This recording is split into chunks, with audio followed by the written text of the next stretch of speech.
All right, I think we are technically live. I'm just gonna check, make sure,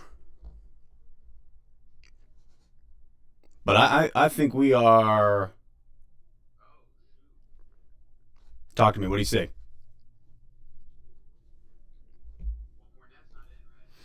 I am unsure about what's going on with Fournette.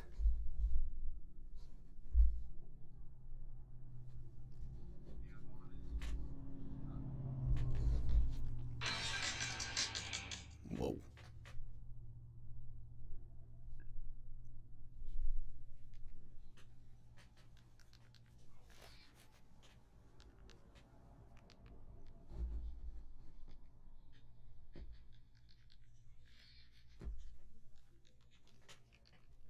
Do me a favor, Robert. Just give me a check 1 2.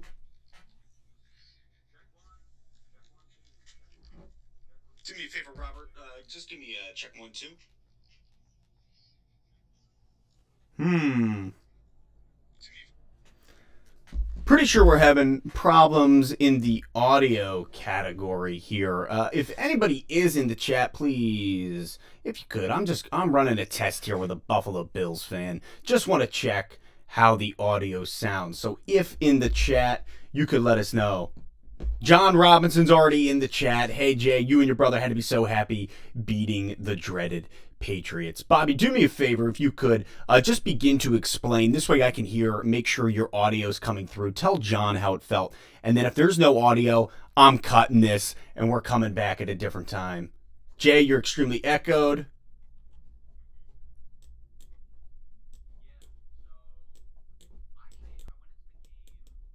Steve, hold on real quick. Steve, how does the audio sound? How's the echo? Did it come down?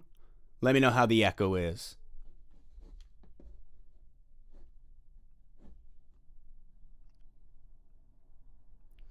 All right, all right. So the echo is definitely better. That's good. But we can't hear Bob. Don't like that because the entire reason that we're here is for Bobby. The entire reason we're here today is for the Buffalo Bills fans. So here's what's going to happen. I might have to run Dose of Dion on this. Bob, I'm going to give you a call, and we're just going to run the audio through it. We're going to hear how that sounds. Unless...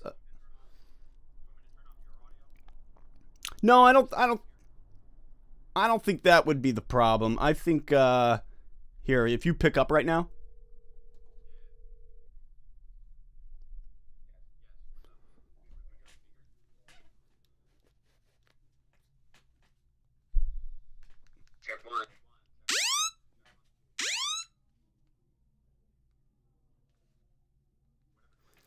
I don't know what that was, but I did not like that. I did not like that. You know what's weird is I've had nothing but problems. The moment I switched over from StreamYard to OBS, this has been nothing but a nightmare on my end. Yeah, well, I mean, it is and it isn't. All right, so how is this? Steve DeYoung. Bobby, you're going to want to mute me. You want me to mute the computer? Is that what you asked me to do? Yeah.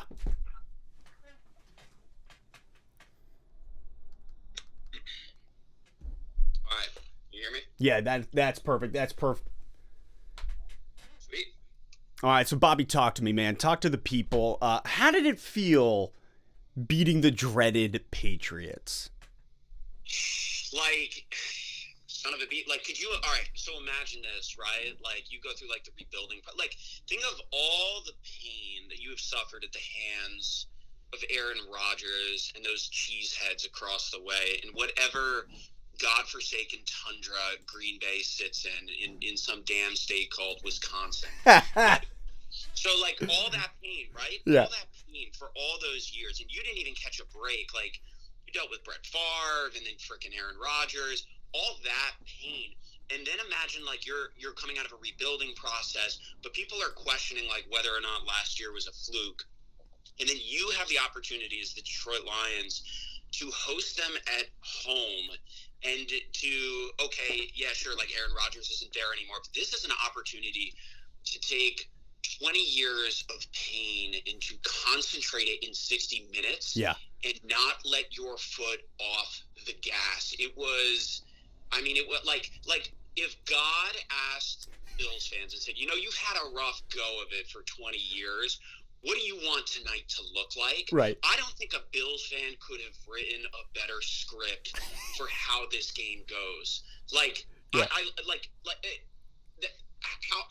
am elated. Like, last night, I didn't go to bed until like 3 o'clock in the morning, just consuming. I mean, I found myself at 2:30 in the morning just watching like Patriots, like media, like their post game, kind of like NFL talking heads, like sitting there taking radio calls. I was listening to like New England radio last night, just listening to people bemoan their current situation and what this means for the franchise. Like, it was delicious. It was delicious. Yeah, because it was not even like, it wasn't even like you guys just beat the Pats. You didn't beat them 30-20. It wasn't even close. That blew him out. In that first quarter, I'm watching and I'm like, Mac Jones, Mr. McCorkle was not ready for this. No. And like, it was actually really, it was fascinating to listen to New England radio this morning because like they were doing like, okay, the good, the bad, and the ugly. Sure. And they were like, there's so much ugly. Like there was a lot of pessimism, but they actually talked a little bit about like Mac Jones's first drive. They were like, if there was anything good that came out of it, it was, he kind of got them out of like 2 third and long situations. He hit a guy down the sideline. He scrambled for a little bit, but that was pretty much it. So, they pretty much were like, yeah, we had 2 plays that really looked good all night. Yeah. But yeah, rookie quarterback thrown into a situation where like, I mean, I don't know if he knew what was going to hit him. I mean, this is the 3rd time we've faced off against them at this point this season. Yeah.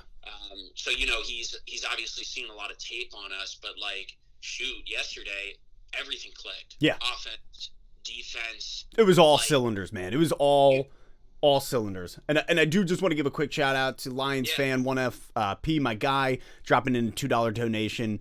And Steve DeYoung said, "God bless whichever Bills fan threw that adult object into the end zone."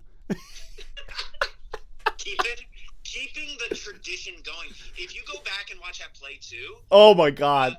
Dude, the receiver on the Pats, I think it was Bourne, like he looks and he thinks it's a flag. Like, shoot, like who threw? And then he's like, oh, that's not a flag. Yes.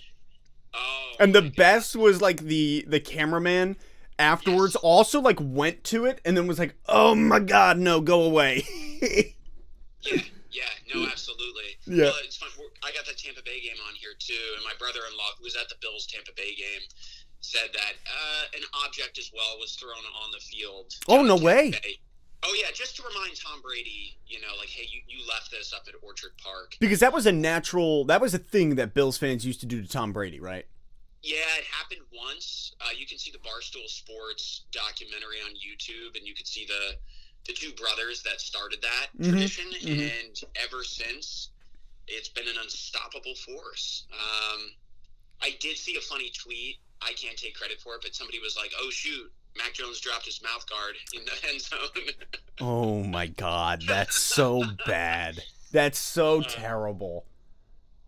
Wow. Anyway. No, man. Yeah, it was funny. Just like watching that game in general, going into it, I was hanging out with a friend. We're watching it. And I was like, the Bills are going to clap the Patriots. And he's like, I don't know. It's going to be close. It's going to be close. I was like, bro, the Bills are going to clap them. And that's exactly what you guys did. You rolled out there and absolutely murdered them.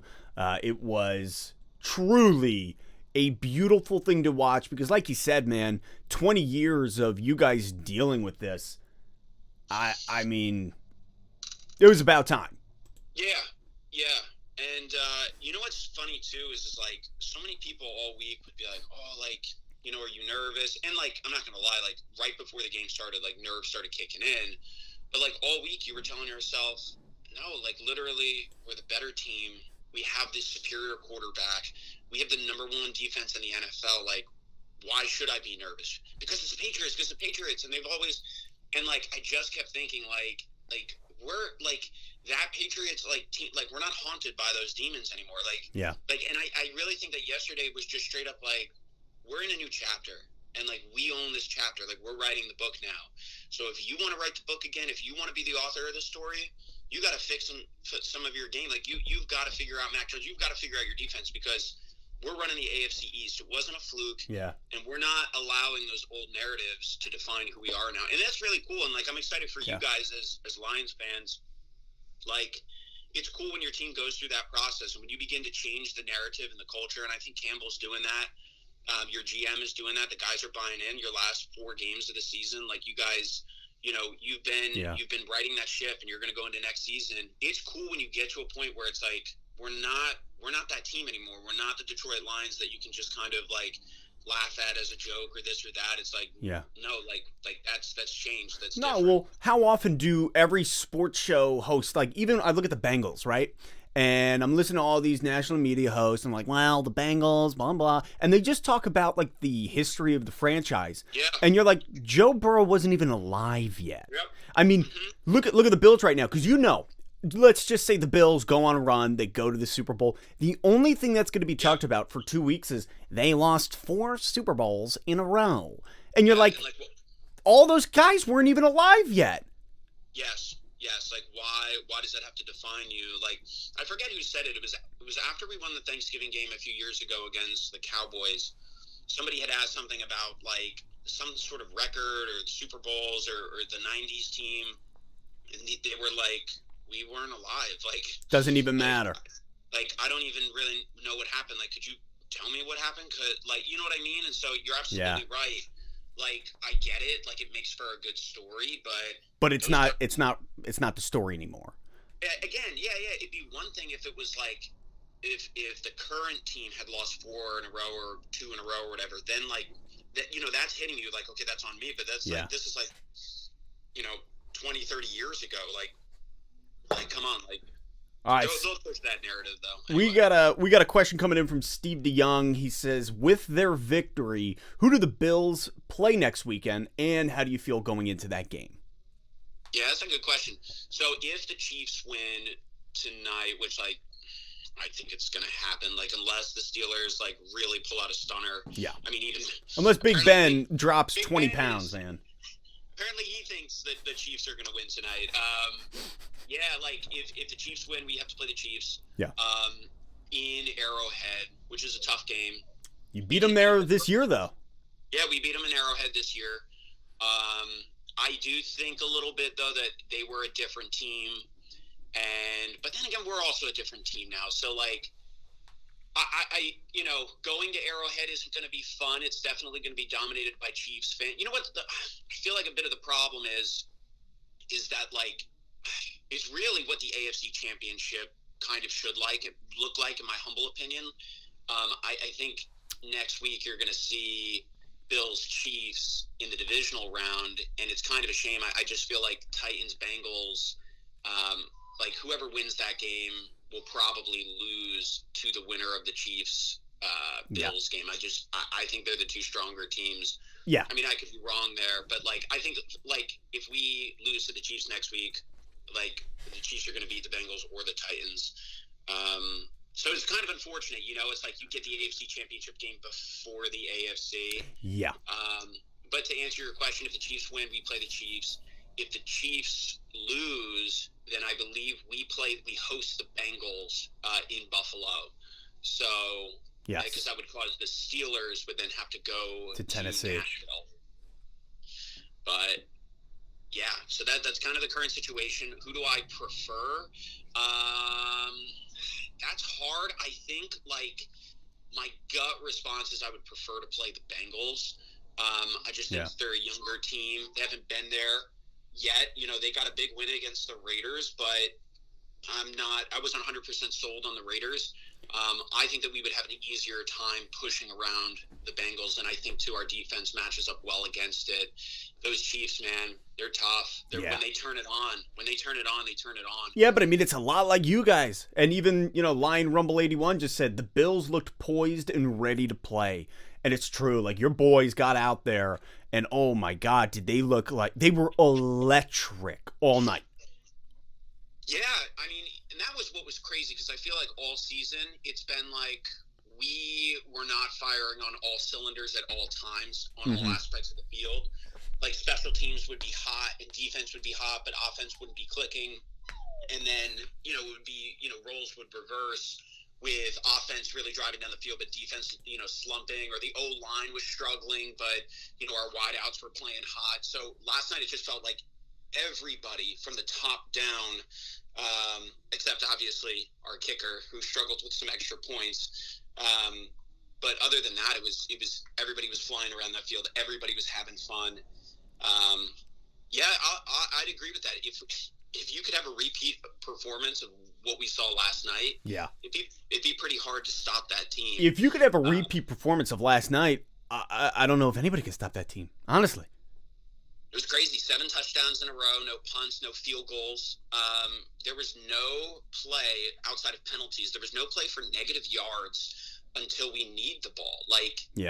In the last minute. Yes. It was only positive yards all night. Every third down was converted, except for that last kneel down. So I mean, it was, there were like records were broken last night. It was just stunning. It was, even as a Bills fan, you're kind of waiting for the other foot to drop. You know how it is, right? Like we've talked about that weekend to weekend. Yeah. You're waiting for the other foot to drop. Okay, when's the flag coming? When is the big interception coming? The turnover, the fumble, and then you feel momentum shift, and then we're playing not to lose instead of playing to win. Right. And that never really happened last night. It was you were just watching, and you just couldn't believe. Dude, the Patriots looked like they did not want to be there from the start. Yes. I was texting Brian actually, who's probably watching this Eagles game, and we were talking about that. Like they didn't I don't know if it was just so cold and they were just like, screw this, I don't want to be here. They looked like they didn't want to be there. They didn't. They literally, even Bill Belichick looked like he was like, I hate that I'm here. Yes.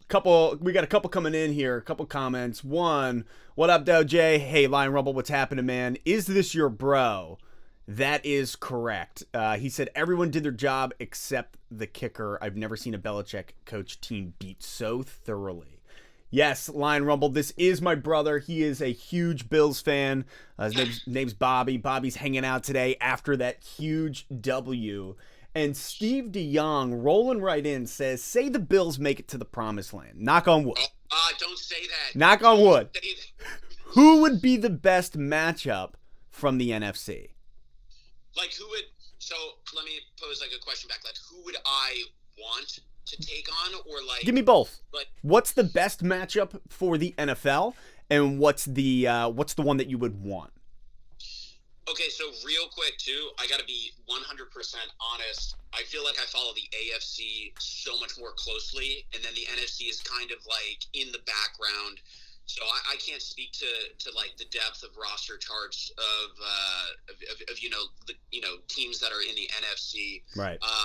Specifically though, I mean, I'd probably want a wild card team. Like I'd love to take on let's say the Niners. I was going to say San Francisco. I mean, the Eagles. Like that would be ideal. Like a weaker team that just kind of slipped in there.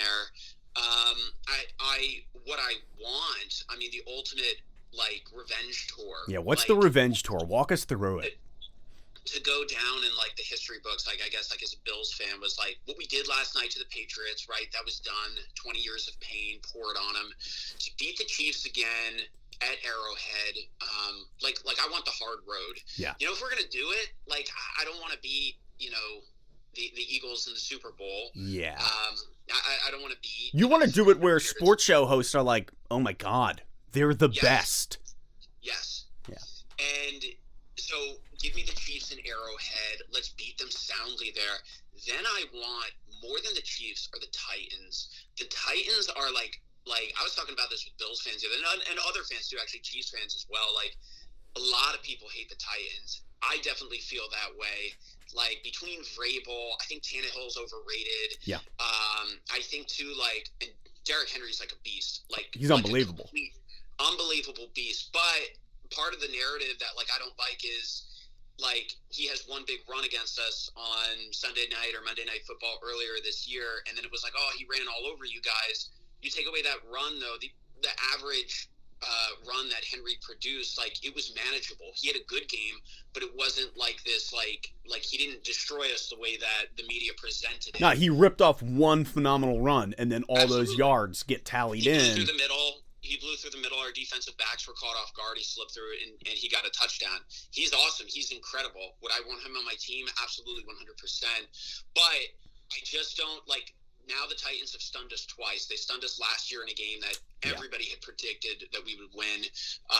They stunned us earlier in a game this year. Everybody thought we were going to win that one, too. Yeah. I want the Titans real bad. Especially, too, going all the way back for, like, Music City Miracle. Oh, God. The forward pass. Exactly. It was no miracle. It was a forward pass. Yes. So I want Chiefs and Arrowhead beat them soundly. I want to trounce the Titans, no questions asked. And then I want old man Brady. I want to get the guy. I want, FBI, criminal victim number one. I want, the guy that caused all that pain all those years. Like, how poetic would that be? Give me Tampa Bay in the Super Bowl. The Chiefs couldn't do last year. Beat him as just like the final boss in the arcade game. That's exactly it. That's what I want, like, storybook, close the chapter and go up to Buffalo and celebrate with the parade. That's how I want it to go down. Yo, if that's how it goes down, I feel like the NFL could probably close up shop and call it a day. They could just say, all right, it was a good run. This was beautiful. I think the city of Buffalo, like, actually floats up into the sky and just disappears. And then, I don't know, like, the New York Jets are like, well, maybe we'll go up there so we don't have to share a stadium anymore.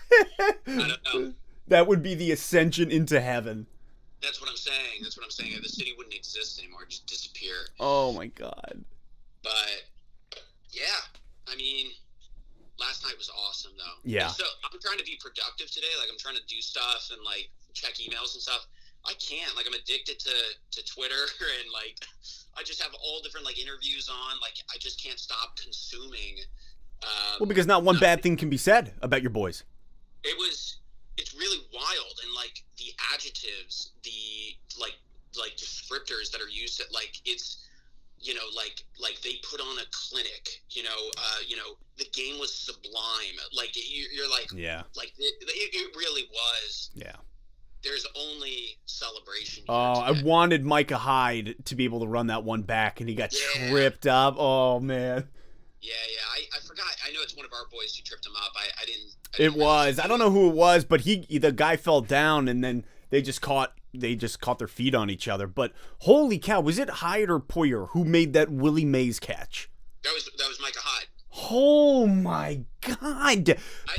I didn't know it was picked off. I thought it was in the Patriots' hand, and I'm looking, and then Hyde is just sliding with the ball, and I was like, I needed to watch the replay probably 10 times. I could not wrap my mind around it. I couldn't wrap. Yeah, what an athletic. I mean, he, like Willie Mays Hayes, like you said, like just straight up no look pick, and like over the shoulder. The whole thing was one of the most gorgeous. If that was a wide receiver, I would have been blown away.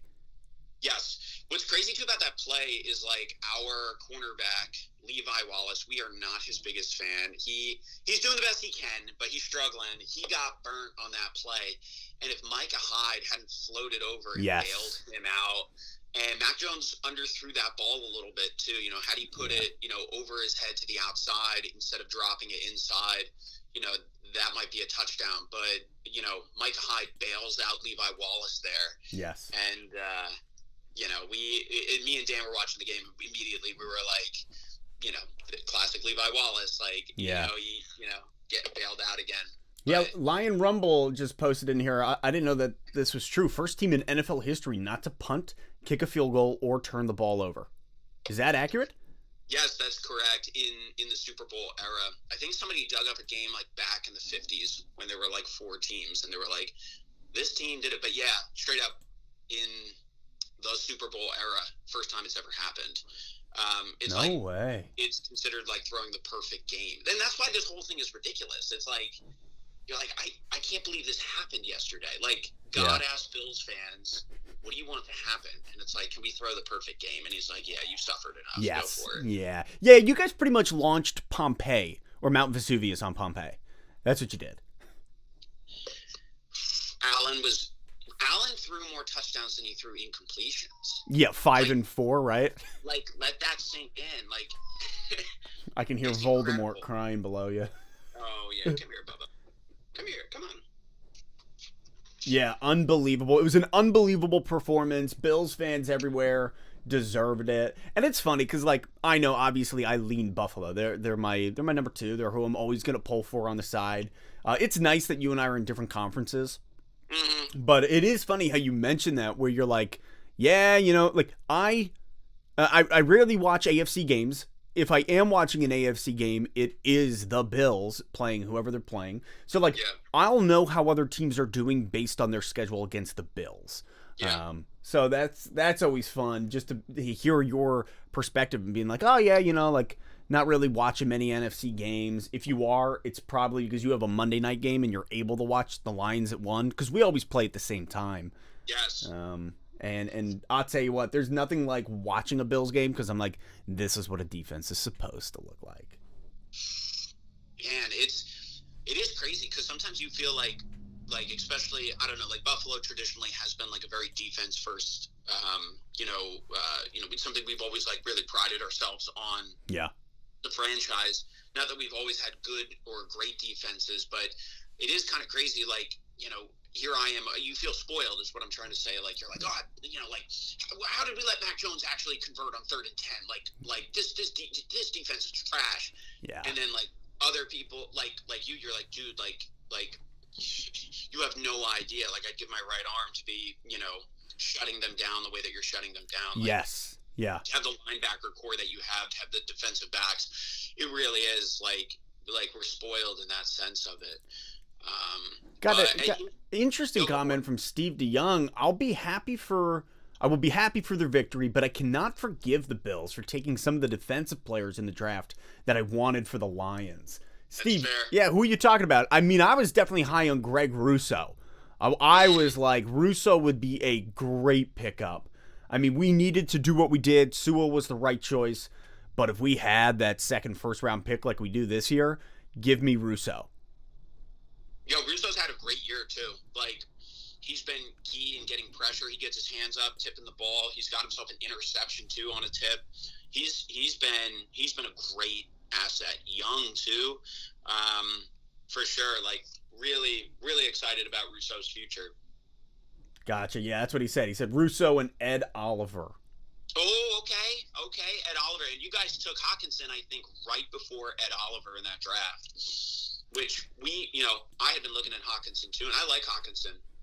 Obviously, we're rolling with Knox now, and we're excited about Knox. He had a great game last night. But, that was in I forget the year that draft was. Obviously, a recent draft. But that was, I think, 17 or 18. Because I think he's played with us. This was his 3rd completed season. Hey, and what are you doing here, Bubba? So we must have got him. Was that 18? Because then 19, 20, 21. So we must have drafted him. Oh, my God. I remember you and I were in Buffalo together during that draft. Yeah, we were. I forget. I think this was his 3rd season with us completed. So maybe that was 2019. I don't know. Maybe my math is off. You should ask. I obviously don't have the chat up here. It was Steve who asked that question? Yes. If he could go back, would he have selected Ed Oliver over TJ Hawkinson? I'm curious. All right, Steve, that's the question for you. If you could go back today, would you select Ed Oliver over Hawkinson? Yes, Hawkinson was 2019. That makes sense. 3 years. I'm good at math. There you go. Yeah, man. No, I think all in all, when you look at, and I think for me, what's so good about watching the Bills right now is you brought in a coach who changed the identity of where you were going. You brought the GM, McBean coming in. Yes. Well, I guess Bean and McDermott. entity. They are one entity. And like that though is so important, that oneness, because like I'm looking right now at Brad Holmes and Dan Campbell, and they think alike. And they think alike in a good way, where they have each other's back. And it's not like the Bob Quinn, Matt Patricia crap. It's not where it was just like, oh, I'm getting my buddy a job. It was two dudes that are looking at one another saying, we want to actually change the future and the course here in Detroit. And so when you see them come together, how vital that is, because you could already see the change that's taking place in Detroit. And it does give me hope. It gives me hope when I look at the Bills. And I often refer to the Bills in a lot of my videos. I know I'll bring up a lot of what they've done and where they're at now based on watching you for the last 5 years, watching your team for the last 5 years progress very slowly but methodically. Yes. And that was like McDermott's whole thing. Trust the process was his, like his mantra that he preached to the guys of like, it's a process. I'll never forget. I know we've talked about this before. That first year when he was coach, we got help to slip into the playoffs, but it was huge getting that monkey off our back. Yeah. We get in the playoffs, we lose in like a defensive matchup against the Jacksonville Jaguars, and remember that. People were pumped. Like, we made it to the playoffs. This is awesome. And I'll never forget being in that interview, straight up told whoever was interviewing him and asking questions, like, look, like, we're probably going to take a step back next year. Like, we've got to deal with cap space. Like, we've got to deal with, aging veteran. Like we need a good draft. Like, we're probably going to take a step back before we take 2 steps forward. And that's part of trusting the process. And I just remember that was kind of like for me, like an eye opener of like, success is not linear. There are ups, there are downs, and you have to be willing to, kind of ride out those rocky moments. And then that next year, we struggled a little bit. It was Josh Allen's first year at that point. I think we went like 6-10, but he was injured for some of the season, but we liked what we saw. Then we get to the playoffs again. We get bounced in the first round by Houston. Then we get in last year. We go to the AFC Championship. Like we could lose next week, but like I would still say like we're a better team than we were last year. Yeah. Like, you know what I mean? Like, it's not, dude. And if you had Trey White, oh yeah, well, you know what? Losing Trey White was like really. If there was a moment when I was like, yeah, you know what, we're not going to win the Super Bowl, that was like a come to Jesus moment of like, no, not having Trey White is huge. It's huge. Like, it's such a bummer, but yeah, Levi Wallace is doing what he can, and Dane Jackson, he's stepping up. He's a good kid. But it's hard. It's hard not having your all-pro, 100%, top 3 cornerback in the league. Like, yeah. He's a game changer, Trey. Absolutely. We've got some more comments coming in. Penultimate, yeah, unfortunately, I still got my phone in my hand. Congrats, Buffalo. Yeah, man, I'm just trying to slowly work on my hand modeling, resume, so that's what this is all about. It has nothing to do with technical difficulties. Don't worry about it. From there, Steve DeYoung said, considering that not going defensive in that draft during those years led to the eventual firing of Quinn Trisha, I'll go with Hawkinson over Oliver, because it just gets Matt Patricia fired, so that's huge. And then that's like Doctor Strange level stuff, right? Like living through the multiverse of decisions there. I like that. I like that train of thought. Question for you from Here's Johnny. Has Oliver made a Pro Bowl? No, he has not.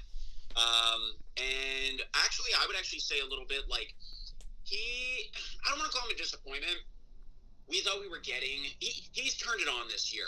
He's been a lot more present. He's been, that first year, he's more of a nose tackle, and we were sliding around all over the place. We were dealing with a lot of difficulties on the line, guys getting injured. COVID didn't help. So I feel like we didn't really get to see him at his finest, at his true potential. And he kind of had those rookie blues. He struggled a little bit. Yeah.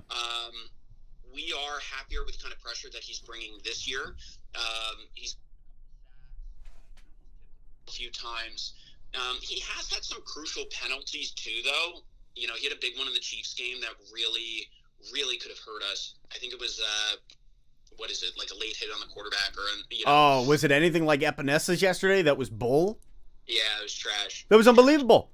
Yeah. He touched him, and Mac Jones flopped like a soccer player. Yeah, I saw him grab his leg. And, I literally, Epinesa just kind of hit him, gave him a little shove. He goes flying, and I was like, little boy, little yeah. boy. Yeah, Epinesa just like he just like shook his head and like laughed about it. He's like, okay, no fun league, no fun league. No fun league, man. So yeah, in short, like I feel like there's still time on Ed Oliver. Like I'm pleased with him, but I don't know, we thought that he was going to be more NFL ready, and that's just not turning out to be the case. But he's made a lot of progress this year. Okay, so then on the topic of the Pro Bowl, are we gonna talk about that trash? Like everybody knows it's a big joke.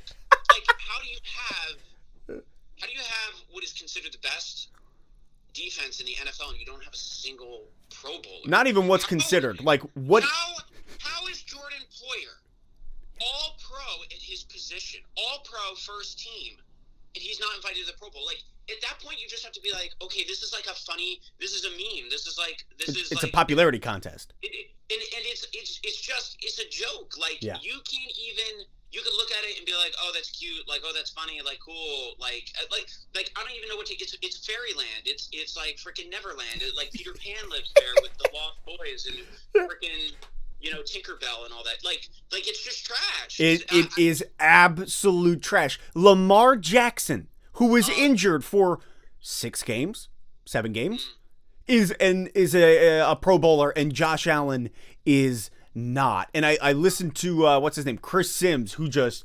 trashed it and was like, this is the dumbest thing I have ever seen. He said Lamar Jackson does not belong here. I'm sorry. It just, the fact that to me this year specifically, like I've always known that it's all about popularity, but like watching this year unfold, I was like, all right, I'm done with that. Yeah. So here, let me ask you a question then.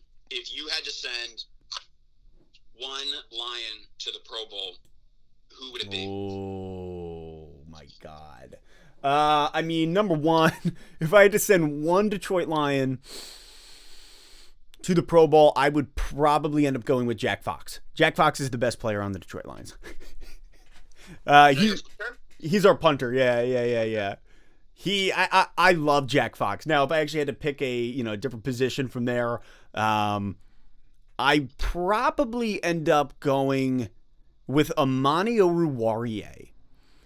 I think he's one of our cornerbacks. Oruwariye has stepped up in a lot of areas where, I mean, he's supposed to be cornerback 2, and then you have, what's his name, Okuda goes down week 1, so he starts taking on so much more responsibility. But he was one of the leading. He was in the top 5 for, I think, interceptions this year. I think he had, I don't remember how many interceptions he had, but holy cow, Amani Oruwariye is phenomenal. All right. Yeah, and he actually got injured, and that's what Steve DeYoung just said. Amani O to the Pro Bowl before his injury. He did. He hurt. I think his hand. It was in one of the last drives when we beat Arizona, maybe. Penei Sewell also was phenomenal this year, and I think deserved much more recognition than he got. Are you happy with that pick? Love it. It was a necessary pick. It's very unfortunate that for the Lions this year and for Lions fans, our best position group is our O-line, and that we did not get to experience a fully healthy O-line. We didn't get to experience our entire O-line this year. Not once altogether. Because whether it was Decker was hurt or Ragnow got hurt, we never got the fullness of what we have. And so, yeah, man, I think... I think as a whole, Sewell was the right pick. Nice. Sweet. Yeah, man. Sweet. Well, I don't want to keep you. Do you have any other thoughts regarding this game, regarding the Bills moving forward in the playoffs that you want to drop in here before we end this? Yeah, I mean, I think I guess my final thoughts are if we play the way that we played last night, they were focused. They came smelling blood, ready to kill. If they play the way they played last night, I don't see any reason why they shouldn't go to the playoff or go to the Super Bowl. Heck, I don't see any reason why they shouldn't win the Super Bowl if you're playing games like that. I don't know how repeatable that, it was kind of a historic night, I guess, in that sense. So you're bound to have to punt the ball at some point, but that's the third game this year where we haven't had to punt the football. And the other game happened against Bill Belichick, which had never happened against Bill Belichick before. Oh, wow. And now that happened twice against him now, in which we didn't have to punt against him. So, I don't know, man. You know what? So much of the playoffs and the Super Bowl run is timing, is getting hot. Look at Tampa Bay last year, right? Like, they were 7-5. And I didn't have them going all the way. They get hot at the end of the season. They roll into the playoffs. They knock off the Green Bay Packers in the NFC Championship. Like, I even had Green Bay winning that game. Like, yeah. And then they go in and they just trash. They dragged Mahomes and the Chiefs through the mud. Like, it's about who gets hot at the right time. Yep. And you guys are getting hot right now, man. Yeah.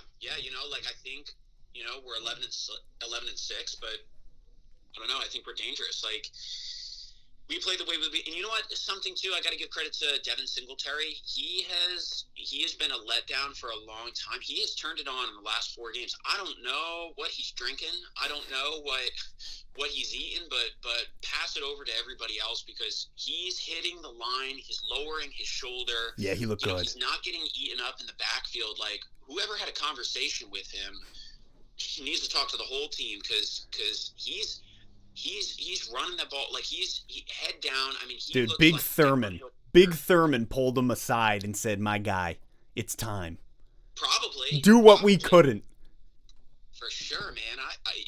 I was convinced. I had like a conspiracy theory that Frank Gore is able to continue playing football because he's kind of like in Space Jam when like he would like suck the power out of players.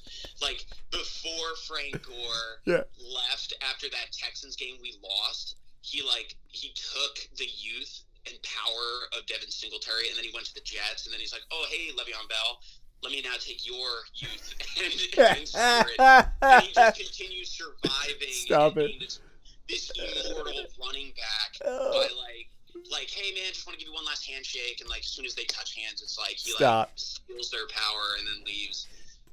That is a class. That's a good reference. Maybe Singletary like hunted down Frank Gore and took his mojo back. I don't know. But he's been playing. But what that does is by him playing ball, like now the defense is like, shoot, we've got to deal with, Diggs, Beasley, Gabe Davis, Dawson Knox. Now Singletary potentially run play option. Dude, Emmanuel Sanders out there. And then freaking Josh Allen will run on you. It's what do you do? And then Isaiah McKenzie decides to go off. So yes. And who was number 60? They ran that play where they Mitch Morse, he's our center. That dude, and Singletary's running behind him with his hand on his back as that guy is just plowing people. Yes. I was like, this is one of the most beautiful plays I've seen. It was so good. Mitch Morse was trucking. I have to go back and watch that play again. Because so good. I don't know what dark sorcery. He was so fast. He was running so fast, but he also snapped that ball and then just swung out to lead block for him. It was incredible. And Singletary kind of ducked behind him. Like he had his hand on him and he put his head down. I was like, oh God, this is good. We got one more question for you, Bob. Yeah. Which coordinator do you see getting a head coaching job next season? I think Dable will be taken. And here's the thing, actually. Dable is actually interviewing today, apparently, with the Dolphins and with the Chicago Bears. How do you do that? Meanwhile, you have... I don't get it. I don't understand it. It's beyond me. But I think Dable goes. I think offense is sexy right now. I think, especially for a lot of teams, obviously struggling to put up points. Well, we get the offensive coordinator in there heading things up, offensive guru. Yeah. I'm not 100% sold on Dable. Like, there are times where you look and you scratch your head, and it's like he was trying to be too smart with what he was doing. It's like, no, you know what? It's 3rd and 1. Maybe you should just push forward with Josh Allen because he's a big boy. And he can, but well, let's run like a little flea flicker. Let's try to psych him out. And you're like, no, man, you're overthinking it. I think he does that sometimes. Yeah. Some of his play calling is really bad. It'll be like 2nd and 10, and he'll be like, you know what? Let's run the ball up the middle. They'll never see it coming. And it'll be for like a loss of 3 yards. You're like, dude, I mean, with the weapons that we have, we need to be our biggest problem. He has tried to force the run, but it just doesn't make sense. No. I don't know if it's really stubborn. I haven't seen too many interviews with him, but if you were to actually ask most Bills fans, who makes them most angry? Who are they most disappointed with? Cody Ford, trash, but get rid of Levi Wallace. We just need to upgrade. He's got a lot of heart, but he gets burnt all the time. But Dable ranks up there in probably the top 3 of I hear a lot of Bills fan mention his name. Good old Dable, yeah, good old Dable. He makes us jump through tables. But yeah, so I actually, it's kind of hard though, because you're in one sense I'm hey, good riddance, glad to see you go. But I do think the consistency that he's had with Josh Allen, Josh Allen not having to deal with offensive coordinators switching every year, has certainly led to his growth and his maturity as a quarterback. 100%. I think if we have, Dable leaves in his first year and then we switch out again, I don't know if Josh Allen is the Josh Allen that we know him to be today, without that consistency in the playbook, that level of trust that's built. So I'm kind of torn, actually. If you had asked me this question earlier this year, I would have said sayonara, see you later, Dable. But as it stands right now, I actually would be kind of pissed to see him go, especially to see him go to the Dolphins. I feel like would that be a dirty move? Yeah, that's real dirty. That'd be real dirty. But the Dolphins, I mean, they did that with Flores. He came out of New England. Yes. So, yeah. So I don't know. We'll see. But I love, I think our unsung hero, I was talking to Dan about it last night, is Leslie Frazier and what he's done with the defense. I've never even seen, not only have I never seen an interview, I've never seen him move his lips on. His face literally is a stone. It's a stone. He just stands there. His one headphone is up here on the top of his head. Yeah. He just kind of peers, just, good word. Squinted eyes and just kind of peers smoldering. He looks just upset every time I see his face. Yes, and but he truly no kidding, he has built this defense, and Sean McDermott's a defensively minded coach, right, as head coach. But those two work tandem. They've worked together. The defensive schemes that they put together. His use of athletic, smaller, fast linebackers who basically can drop back as defensive backs and stick with any of the wideouts, guys like Milano. Right. I mean, playing with the nickel when necessary. I love Frazier. I actually think he would be the better option to get a shot as a head coach. I think Dable might actually. I don't want to put any bad mojo out there, but I could. Well, actually, if he goes to the Dolphins, all the bad mojo. I think he goes down there. I think he blows it up down there. So yeah, well, they just shouldn't have gotten rid of Flores, but yeah, that was a wild move. I was really, really surprised when I saw that. Oh, it was such a Miami thing to do. But that's a good question. All right, man. Well, listen, I'm gonna head out. We're gonna go watch this game. Go watch Philly Bucks. Probably text Brian a little bit. But dude, thank you for coming on. Thank you for sharing what it's like as a Bills fan and giving us the opportunity to experience something like this. Knowing where the Bills have come from over the last 5 years of this rebuild, it really should give a lot of Lions fans a lot of, I guess, not heart, but faith in trusting the process is really where I'm going. Yeah, it can be done. You can turn around the narrative. Do you know how many times I apologized to people when I was like, I'm a Bills fan, I know we stink, please don't make fun of me. That used to be the narrative, and now you bring up you're a Bills fan, people will be like, oh shoot, you're the Bills fan, man, they're so good, da da da. you see, like it's a weird thing. I'm used to apologizing for like, yeah, we stink, ha ha ha, having to be so self-deprecating. Yeah. And it's a weird thing. Like that happens, and it goes back to culture, man. And you guys are building it in Detroit, and I'm excited to get out to that Lions game next year, man. Dude, it's gonna be a blast next year. I can't wait. It's gonna be so good. It'll be a good time. All right, man. Well, I'm going to end this stream. So for all of you that did hang out, I know you could be watching the game. Thank you for hanging out. Thanks for chatting it up. Steve DeYoung, here's Johnny, everybody hanging out, Penultimate. We will continue to make some videos this week, and go Bills.